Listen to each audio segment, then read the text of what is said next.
There are several iconic Blink-182 songs, and each are important to the story of the band in their own way, but there's one song in particular that really signaled one of the first major changing points in Blink-182's history. The song I'm referring to is Damn It, which was released as the second single off the band's second record, Dude Ranch, on September 23, 1997. Prior to this song, Blink had never charted in the US, and their fan base was still very much an underground fan base. But with the success of this single, that all began to change very quickly. It was this song that carried Dude Ranch commercially, and if it weren't for the success of that song, there wouldn't have been as big of an audience waiting in anticipation for Blink's next record, Enema of the State. Enema of the State is of course one of Blink-182's most iconic albums, but that's a subject for another video. In this video, I'm going to go over some of the history of the song Damn It and why exactly it's so important in the Blink-182 catalog. If you're new to my channel and you like rock music, make sure to subscribe.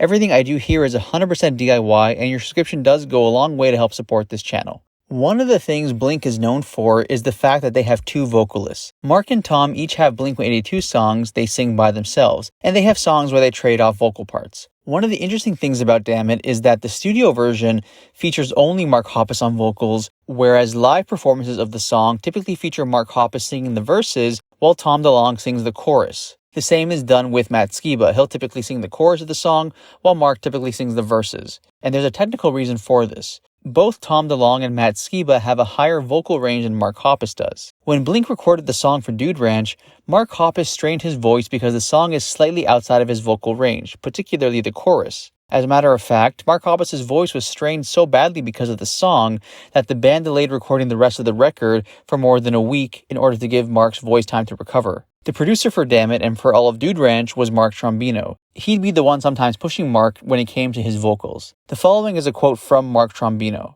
"I went into it producing Dude Ranch knowing Cheshire Cat and knowing Mark Hoppus' style. That sing-song, talk-singing. I went into Dude Ranch thinking, I want to put some intensity behind Mark. I pushed him to the point of screaming, basically." Tom DeLonge and Matt Skiba both have a higher vocal register than Mark, so it's easier for them to sing the chorus.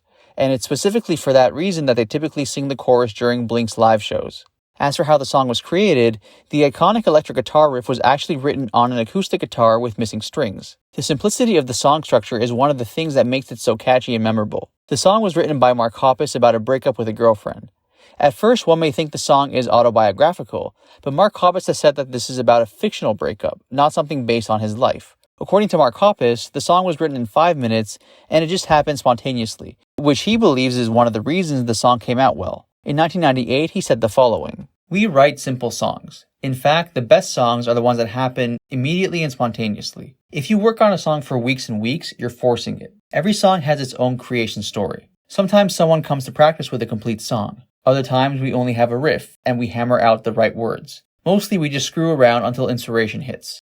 According to Tom DeLonge, this song was a major turning point in terms of the band's development as songwriters. Quote, "We were putting together our first well-recorded songs, and Mark had this song, and he just had this thing that was the most basic chord progression that we've used 1,000 times. And it's the most simple song. It starts with a riff, and it goes into muted power chords. It was the arrangement of the song that changed the band. The chorus and the bridge, and then all of a sudden the chorus came back in, and then the riff came back in. There's something about that riff saying, I guess this is growing up, and the architecture that never left me from that point on. We're like, we know how to write a song. Everything up to that point was like punk rock little art pieces, spastic and searching for a soul or an epicenter or a foundation. But when we hit Damn It, we figured out right away who we are." One of the interesting things about the song and about Dude Ranch in general is that Scott Rayner, the band's drummer, recorded his drum parts in a wheelchair. Mark Trombino recalls the following. "Right after they signed their deal with MCA, they were celebrating and Scott, I don't know exactly what happened, but he jumped off a roof and broke both his feet. By the time we made the record, he still had a cast on one foot and he was in a wheelchair. He would wheelchair up to the drum set and scoot onto the drum throne and play. I got the sense that they were bummed, and maybe that was the start of whatever came to be, the split with Scott Rayner. I didn't sense any major tension, but he did amazing. They were the most business-centric band I'd ever seen at that point. They were funny, and I was laughing all the time. But they weren't like delinquent children." Dude Ranch was recorded through parts of December of 96 to January of 97. The record features 15 songs, 16 on the Japanese and Australian version. The third song on both versions of Dude Ranch is Damn It. As Tom DeLonge himself has said, this song helped create an identity for the band, and so did the music video. Blink is arguably known as much for their humor and music videos as they are for their music. The music video for the song essentially features the band attending a show at a movie theater where Mark's ex-girlfriend and her new boyfriend happen to also be.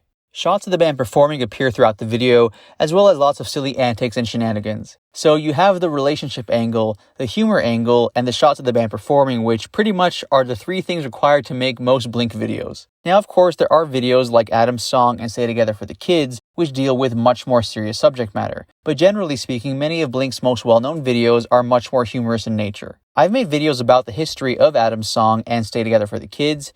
If you want to see those videos, they're also in the description box below. The video for Dammit played frequently on MTV. The combined success of the single on the charts and the video on MTV led to wider media coverage for the band, including articles from some of the biggest magazines in the world like Rolling Stone and Billboard.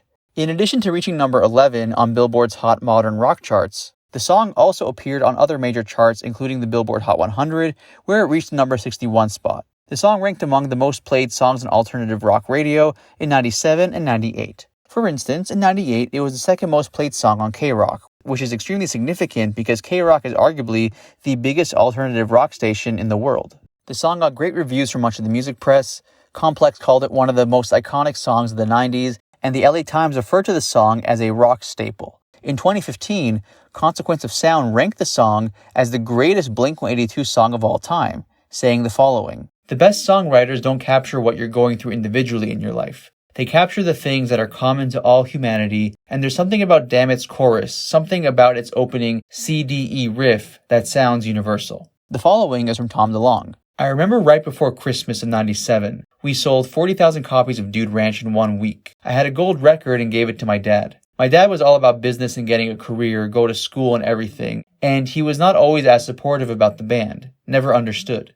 Then when I gave him a gold record, he was kind of like emotional. He was all proud of me." In 2001, Mark Hoppus recalled the following: "I remember when we finished Dude Ranch, I was so proud. That was the first time we could take the time and whatever to make a good record." In short, both Dammit as a song and Dude Ranch as an album marked a huge turning point for the band, and were instrumental in propelling Blink-182 to the level of superstardom they eventually achieved.